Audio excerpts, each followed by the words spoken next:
charla de Candelaria Rodríguez, desacoplando mutualismo, los antagonistas disocian la estructura espacial de las interacciones entre plantas y polinizadores.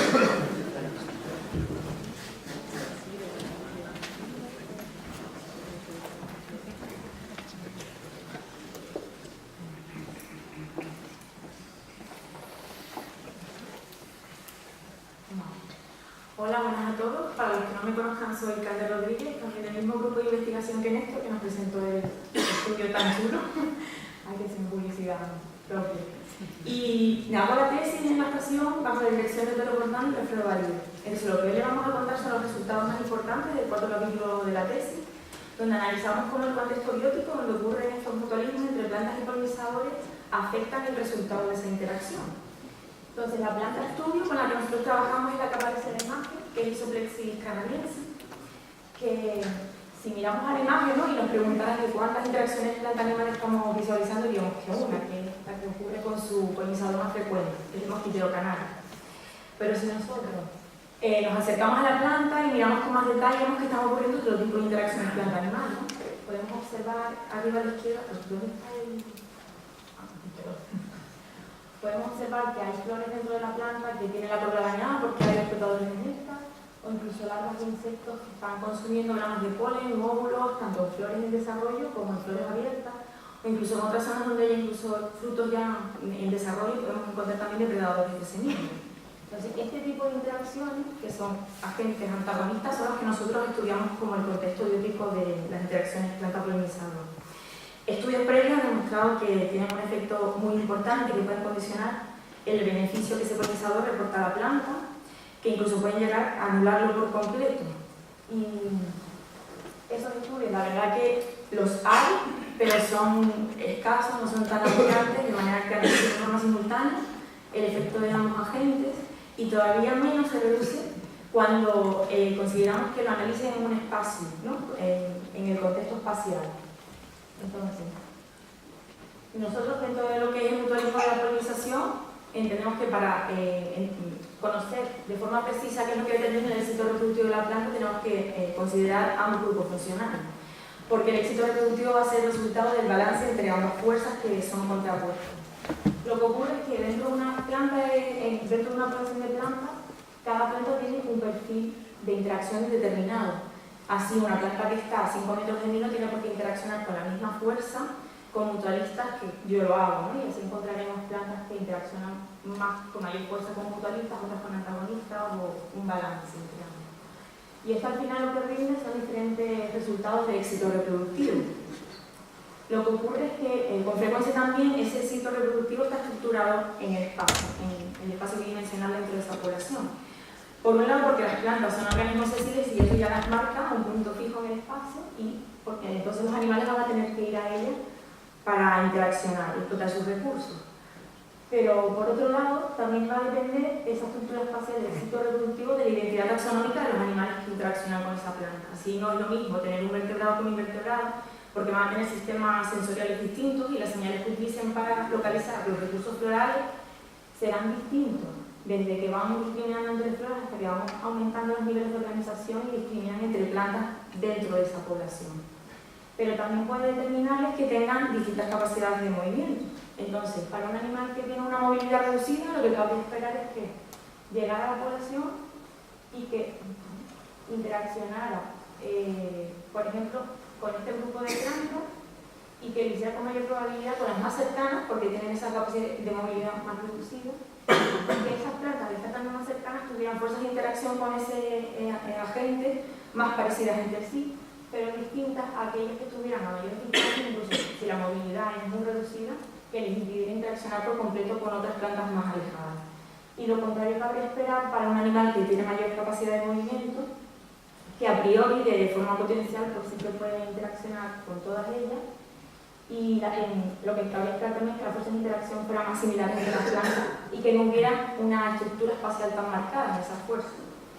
Entonces, si combinamos todas las estructuras espaciales de todos los animales que interactúan con una especie en concreto de planta, al final lo que se crea en la población son puntos calientes y puntos fríos de éxito reproductivo. Y esto constituye las bases de esos mosaicos coevolutivos geográficos que se traducen en diferentes historias evolutivas entre las plantas. Entonces, nosotros lo que nos planteamos es trabajar a este nivel, al nivel de población, y estudiar dentro de ella los mecanismos que había detrás que determinaban ese éxito reproductivo. Y para ello nos planteamos tres preguntas. En primer lugar, si de por sí están o no estructuradas esas fuerzas de interacción en el espacio como mutualistas y antagonistas, si esa estructura espacial depende de las características de la planta o de su nivel de agregación, y en tercer lugar, si existe esa estructura espacial en las fuerzas mutualistas y antagonistas, si eso se traduce en el resultado de la interacción, que lo vamos a medir en el éxito reproductivo. Entonces, la planta estudio es un endemismo de Canarias, el que presenté al principio, Sobrexis canariensis. Es arbustiva, tiene varias inflorescencias, por lo general, y es autocompatible. Y se distribuye en la isla de Tenerife, dentro de la que nosotros seleccionamos una área de estudio, que es una zona protegida, que es el Parque Natural de Tena. Dentro de ella, la planta no tiene una distribución continua, sino bastante agregada porque necesita la luz para su crecimiento y su desarrollo, y entonces utiliza gaps de la cobertura de la bóveda, en las que o se han caído árboles y por eso se crea ese espacio, o porque hay afloramientos rocosos con un poco de sustrato de tierra donde ella se puede desarrollar. Entonces, nosotros escogimos dos réplicas espaciales, de manera que dentro de ellas ploteamos todas las plantas adultas, y lo que tratamos es de recoger lo que era la variabilidad en cuanto al nivel de agregación que podía tener cada planta respecto a sus vecinas, desde plantas que están muy agregadas hasta plantas que tienen un mayor nivel de aislamiento. Y para cada punto caracterizamos sus características propias, biométricas, sobre todo lo que fue la altura de la planta, que está correlacionada con el número de inflorescencias que tiene, su producción en volumen, la concentración de azúcar. Luego, para cada una de ellas, durante la época de floración, la fuerza de interacción que tenía con antagonistas y mutualistas. Para los mutualistas, que son polinizadores, los detectamos por observaciones de descensos florales, y para los antagonistas, mediante revisiones periódicas durante la época de floración para cada planta. Y en último lugar, una vez acabó la floración, determinamos el éxito reproductivo femenino, expresado como la proporción de frutos que tenía cada planta multiplicada por la proporción de semillas viables por fruto. Pero claro, ¿de qué mutualistas y de qué antagonistas estamos hablando, no? Pues Isoprixis canariensis se caracteriza porque es polinizada por vertebrados. Vertebrados que tienen una dieta oportunista, que explotan de forma ocasional el néctar, pero que se alimentan de otros recursos. Y todos son visitantes florales legítimos, a excepción de un grupo de aves que tienen un comportamiento mixto y que de forma ocasional explotan su néctar. Y luego dentro de los antagonistas no hay vertebrados, tenemos invertebrados, insectos de menor tamaño que pueden actuar como libros florales, robadores de néctar o dispersores o depredadores de semillas antes de su dispersión. Entonces, en la mayoría de los antagonistas, sobre todo los que son los libros florales y los depredadores de semillas, cuando interactúan con la planta lo hacen en fase larvaria. Eso determina también una capacidad de movimiento mucho más limitada que la de los polinizadores. Pero luego existe una tercera diferencia, que es dentro del ciclo de la planta, pues el momento en que empiezan a interactuar con ella y la duración en la ventana temporal de esa interacción. Los polinizadores interactúan sobre todo cuando la planta está produciendo sus picos de néctar, mientras que los antagonistas empiezan desde mucho antes, desde que la planta empieza a desarrollar los botones florales hasta esa maduración de las semillas. Entonces, teniendo en cuenta estas diferencias entre ambos grupos, la hipótesis de trabajo que nosotros establecimos es que los antagonistas, pues como tienen esa capacidad de movilidad más reducida, van a presentar una estructuración espacial mucho más marcada que los mutualistas, y lo que esperamos es que plantas cercanas presenten una mayor correlación espacial en su fuerza de interacción antagonista que respecto a los mutualistas. Pero también, como pasan fases críticas de su vida explotando este recurso y su interacción dura más tiempo, también esperamos que tengan un mayor efecto en el éxito reproductivo y que va a haber un mayor acopio espacial entre su estructura espacial y la del éxito reproductivo de la planta. ¿Pero qué es lo que obtuvimos? Pues aquí lo que vemos es el análisis de correlación espacial de la fuerza de interacción con los mutualistas. Y observamos que tiene una estructura espacial de una señal, sobre todo muy marcada, por los puntos rojos cuando es significativa, que está a una escala o un rango de distancia entre 1,7 y 2 metros. Se ha dicho en otras palabras, es que las plantas que están separadas a esta distancia, entre 1,7 y 2 metros, presentan de forma más de lo esperado, por encima de lo esperado, unas fases de interacción más similares de lo que cabría esperar por azar. Entonces, cabría pensar que esa fuerza o esa escala de distancia corresponde a agregados de la planta, donde la planta está distribuida de forma más agregada, con mayor densidad. Pero cuando analizamos el patrón de puntos dentro de las réplicas espaciales, vemos que las plantas tienen agregaciones significativas en una escala muy pequeña, por debajo del medio metro, que nosotros explicamos por el sistema de dispersión que tiene esta planta, que es por gravedad. Y luego también otra alternativa para explicar esta señal en los polinizadores podría ser que igual a esas distancias las plantas son o están correlacionadas en cuanto a sus caracteres. A lo mejor tenemos plantas que son más parecidas en altura y las aves o los lagartos yendo a esas plantas que tienen esa mayor altura. Pero no encontramos esa correlación entre la estructura espacial de los polinizadores con la de las características de las plantas.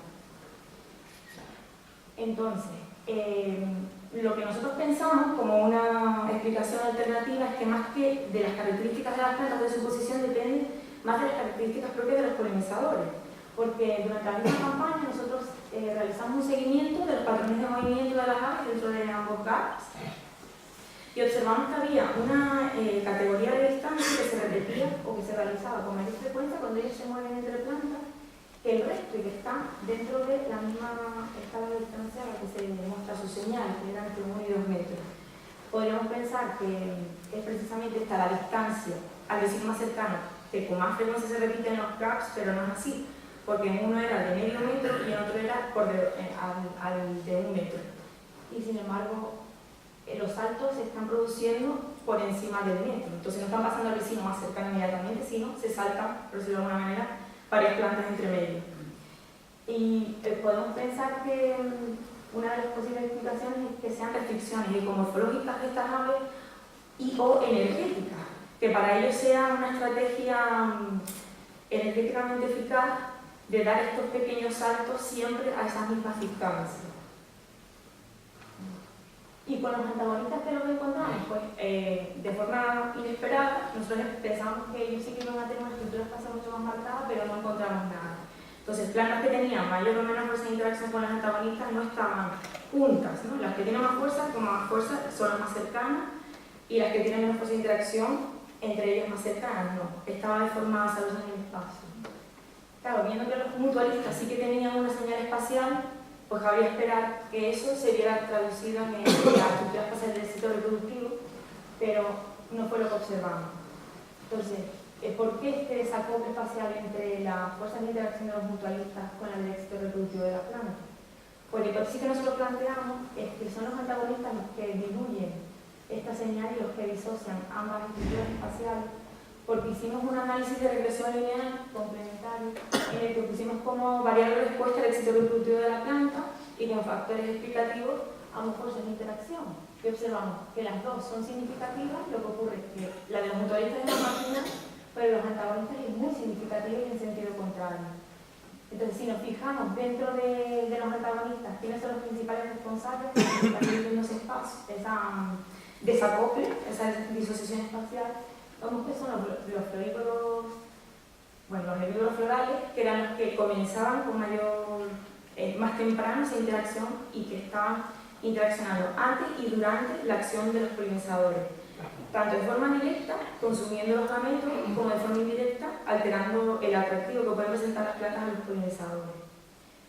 Y como conclusiones del trabajo, pues vemos que el éxito reproductivo de la planta en realidad no depende de su posición espacial porque no refleja el patrón ni de los antagonistas ni de los mutualistas, sino que depende de la combinación de ambos factores, de ambas fuerzas de interacción, y que los antagonistas son los responsables de esa disociación entre la señal de los mutualistas y del éxito reproductivo. Y quería acabar agradeciendo a mi grupo de trabajo, tanto a los que están entrando también nuevos, que tenemos nuevas incorporaciones, como a los antiguos, que está aquí presente nuestro técnico de laboratorio, Manolo Carrió. Manolo, va por ti. Y sobre todo darte las gracias por el control de las semillas, porque como él dice, las semillas isoplexias son ínfimas y que solamente hay 2 organismos en la Tierra que son capaces de encontrar esas semillas, y es un macaco entrenado y él. Así que muchas gracias.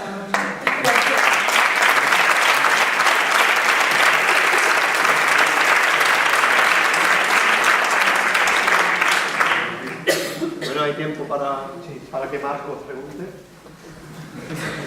Muy breve. No acabo de entender por qué, si pones, creo que son 2 diapositivas hacia atrás, sale tu combinación de cosas ahí, por qué los ocasionales tienen un efecto positivo lugar de negativo como Ya. tiene algún sentido. Sí, es un resultado bastante curioso. Nosotros lo que pensamos es que lo que marca realmente la diferencia, o sea, se ve que ellos son muy importantes a la hora de marcar esa diferencia en el éxito reproductivo.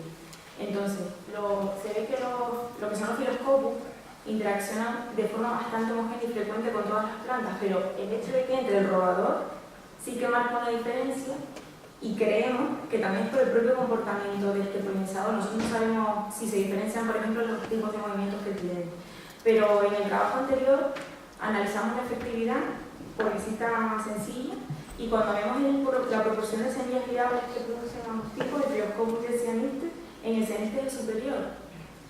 Entonces, igual, aunque no interacciona con tanta intensidad, se está trayendo también polen de mayor calidad, su presencia, aunque sea menos escasa o menos fuerte, marca una diferencia importante en esa planta. Y un segundo comentario muy rápido también es que todo el desarrollo teórico que nos has hecho creer que los organismos grandes se mueven a más distancias y entonces tienen un grano en todo como un grano fino, mientras que los organismos pequeños no se mueven a distancias, entonces pueden entrar en los huesos. Pero ahí has tomado una cosa que luego queda clara los resultados, que es que aunque los organismos pequeños con una movilidad reducida son tantos que están en todas partes. Con lo cual, vale, la hormiga no se mueve mucho porque la hormiga por todas partes, hay depredadores por todas partes y hay polillas por todas partes. Entonces, el número fuerte diluye el grano. Exacto, sí, sí. De hecho, la mayoría, casi el 97% de las plantas tienen interacción con antagonistas y sí que marcan una diferencia bastante importante, ¿no? Entonces, lo que nosotros creemos es que estos están actuando en una escala espacial todavía más fina, que sería escala dentro de la planta. Y que aunque una planta interaccione con un Phylloscopus y tenga una fuerza de interacción muy fuerte, puede que esa interacción esté reducida a una inflorescencia, pero la presencia del resto de las inflorescencias puede que tengan bastante abundancia o efecto. Entonces, creemos que lo diluye a esa escala, que la señal espacial de los antagonistas no está a ese nivel y no a nivel de las plantas. Y que al final, sí, es mucho más importante porque es un efecto directo en el consumo de esos gametos, que no lo está explicando el movimiento de los bichos, sino más bien esa ventana temporal en la que ellos actúan. Relacionado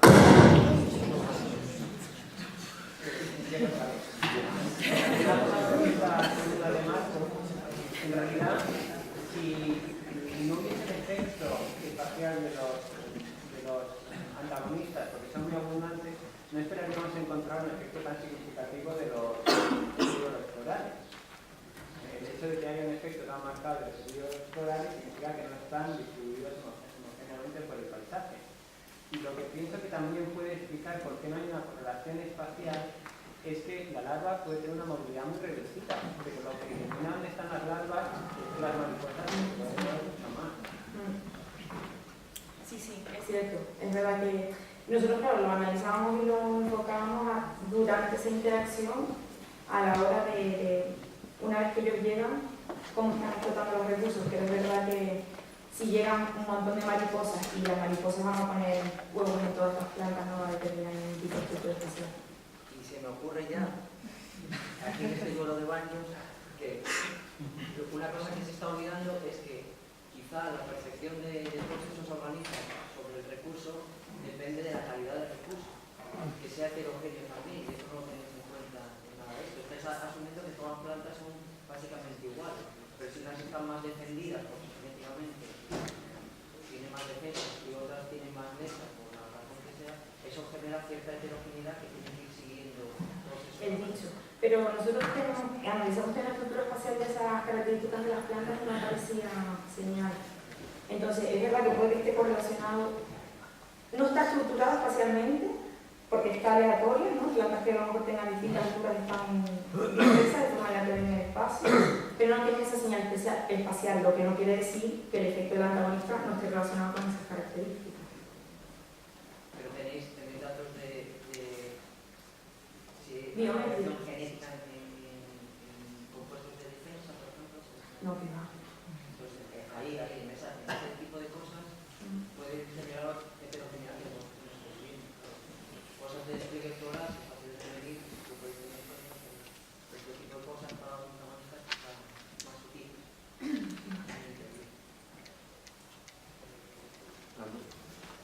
Sí, Cande, me ha parecido ver algunas fotos que había plantas con flores amarillas y otras con flores rojas. ¿Eso es dimorfismo floral o es una variación con la edad de las flores?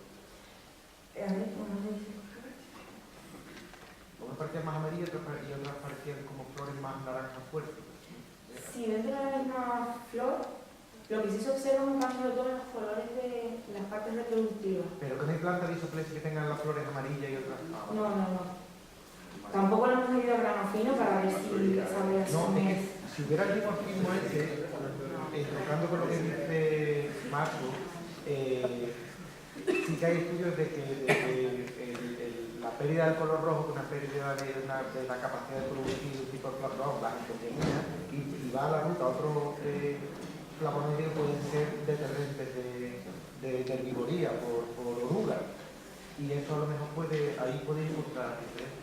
Sí, por ejemplo, en este género sería bastante interesante lo de los compuestos que producen carotenoides y bueno, sería un género muy potente de verlo con zonas digitales porque esta pertenece a ese árbol genético, ¿no?